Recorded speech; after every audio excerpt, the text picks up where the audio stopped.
This is my scoring guide. Let me start out by saying that this guide would teach you my style of playing offense. The difference between my style and what 70% of the FSB community uses is that I do not use action dribble at all. To me, that button does not exist.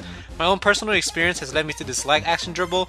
To me, it always leads to turnovers, frustration, and then the players dependent on certain juice like back row turn dribble too. I am tired of seeing people spam A to get open.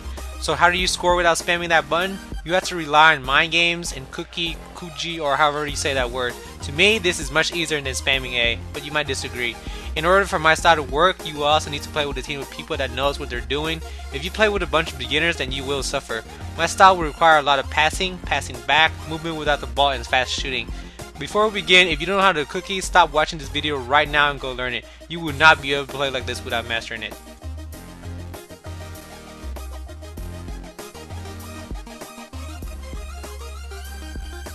Okay, let's go over some of the main requirements. First, your teammates. You need a rebounder that knows how to distribute the ball effectively. That means they need to know how, when, where, and who to pass the ball to. You need a point guard who knows what they're doing and doesn't do things like spam Q or E at random times. I would also suggest you find a point guard that knows how to do block recovery. Once you have these two elements, you are ready to be a scorer. Secondly, please make it clear to your teammates that you are the main scorer on the team and that they are there to support you. While this might sound selfish and make you seem like a ball hog, this is how things has got to be. A team with two main scorers rarely work out. Your point guard must always pass to you and only pass to the rebounder if he or she is completely wide open under the basket. As the main scorer, it is your job to carry the offensive load and make the offense flow through you. Since you are now the main scorer, do not be afraid to shoot. I have played with so many scorers that all they do is pump fake. Who would jump for your pump fakes if you never shoot? You have to learn to use cookie and shoot in people's faces. Do not be discouraged if you get blocked. This is why I recommended you find a PG that can do block recovery. If you play like me, prepare to get blocked a lot if you face a good defender.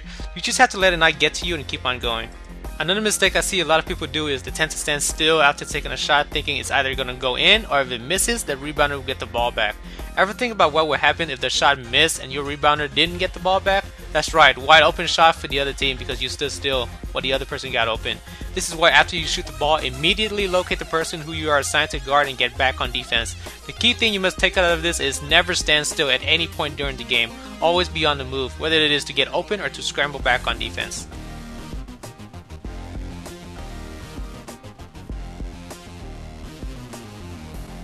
As a small forward, your job is to shoot jumpers. You score mainly with your middle jumpers for 2 points. Remember that, 2 points. Some SF forget that they are a forward and shoots nothing but 3-pointers. I tend not to go inside the paint a lot because I prefer outside shooting over dunks, 3 steps, or any other inside moves. The key to playing SF once again is not to be afraid of shooting. You have to take cookie shots in people's faces in order to make them jump for your pump fakes. If you play with a good PG who can perform block recovery, you are fine if you are blocked. If you are unfortunate and are playing with a PG that doesn't perform block recovery, then I suggest you playing with a little more caution. Once you do enough shots in your defender's face, they will start to jump. This is where you mix in the passing to your rebounder, run open, receive pass back and shoot, or pump, run to the 3-point line and shoot. Every once in a while, your PG's defender will abandon his or her spot to help defend you. If you notice this, quickly pass to your PG. If they're smart, they would have created some room from you by now and are now wide open for the 3. All this can happen if you develop a good sense of distance and timing. You must be able to tell if you have enough time to shoot or not before the extra defender comes over. This is what I mean when the main scorer makes the offense flow through them. You will experience many double teams once the other side see that you are the main scorer. Just pass it away to your open teammates and let them have some easy points. You don't have to score everything to be the main scorer. On some occasions, it will be your teammates who will score more points than you.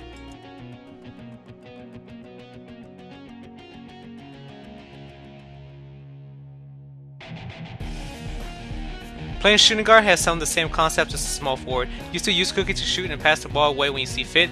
The only downside to playing shooting guard is the 3-point cookie shot is much easier to block than a 2-point jumper. This is where you use a freestyle shot with a delayed block timing like Miller time. You make it harder for your defender to block you by making them take notice what kind of shots will come out. Playing shooting guard will require deploying a bigger mind game on your part. You make your shooting pattern so erratic that your defender has no idea what is coming. You can throw them off even further by shooting 2-pointers. One thing you will need to remember when playing shooting guard is that since you will be mainly shooting 3-pointers, try to stay around the 3-point line. Don't run all the way inside to try a layup against the center. This is not real life basketball. Stuff like that will get you blocked.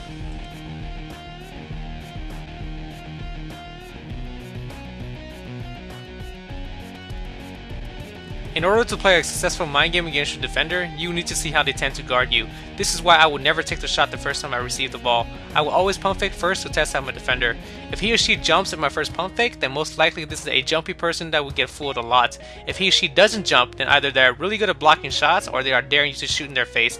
If it was me, I would take the shot the next chance I get, but I'll let you decide on what to do. To do a good pump fake, you have to make it believable. Do a perfect right to pass motion, then pump fake. This will make it look like a cookie shot. Don't just stand there, receive the ball, and pump fake without doing anything. No one will ever fall for that. Remember, you still have to shoot in their faces too in order to really mix it up.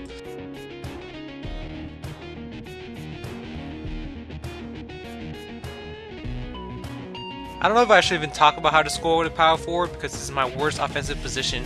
I hate scoring using inside moves because they all get blocked so easily. It's harder to do block recovery and you have a higher chance of messing up by doing a frogger. In my opinion, a scoring power forward will get shut down against a good defensive center. So that is why I tend to play my power forward like a small forward and shoot a lot of jumpers. But if you prefer to score the traditional way as most power forwards do, then I would guess you would do pillar play. This is where you go behind your rebounder and do an inside move like a dunk, hook shot, dream shake, etc, etc. There are two ways to play pillar. One involves nothing but far away dunks and the other involves under the basket dunks. The outside style is flashier, but there is a higher chance of you doing frogger shots. The inside style might be a little dull, but it will reduce the chance that you will mess up on a move. In order to play the outside style, first you need to know the range of your power forward. Do not try to dunk from the free throw line if you can't. Second, in order not to do a frogger shot, you need some room in front of you whenever you try to perform a move. If you try to do anything without some room in front of you, you will frogger. Be careful, some people will try to clog up the running lane in order to mess you up. Do not spam free will when you are a scoring power forward. The dunks can be easily blocked by a good center. You have to mix it up with other stuff like hook shot, double clutch, 3 steps, etc, etc.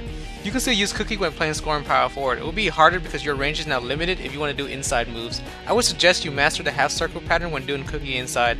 This will create more room for you to do your moves. This pattern involves you pressing 3 buttons when riding the through pass. Look at this video. I use right, down, and left here to do a spin pattern to get open. If scoring using the outside style is too hard for you, use the inside style. There's no complicated cookie, no range to watch out for or worrying about froggers. Just go stand right next to your rebounder, get the ball and score. That's it. When the play starts, go run right next to where your rebounder is under the basket. PG passes you the ball, you score. I actually prefer this style because it's so simple yet effective. You can even mix in a couple pump fakes here or there to throw off your defenders.